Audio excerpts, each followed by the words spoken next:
شاهی عربستان سعودی رد کرنا ولات خوش اپراسیونا ترکیه لشکری را لسر روشافای کردستان را گهاند. او بن پیکرن جه سروریا سوریه را پسند کر و گوت کدوه هزین ایران جه سوریه درکوین. ده گوتارکی دا روژا چارشمه لی مراسمین وکرنا کار سالا چاران یا خولا هفتانیا انجمن روش کاری شاه سلمان بن عبدالعزیز شاه نشین عربستان سعودیه درباره روشا سوریه را گهاند ام هلوستا شاه نشین عربستان سعودیه دوباره تکز دکن. کوچاره سریا سیاسی چاره تاکانه جبو پاراستنا سوریه و کو ولاتکی آرام و یک گرتی جبو همو سوریان.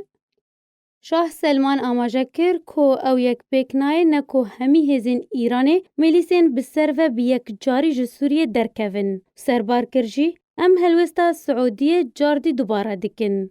ام دربازبونا ترکیه لشکری لباکور روشالات سوریه رد دکن. جبر که او یک بن بکرنه که جیه کتی و سرخابون و سروری خاکا سوریه ره.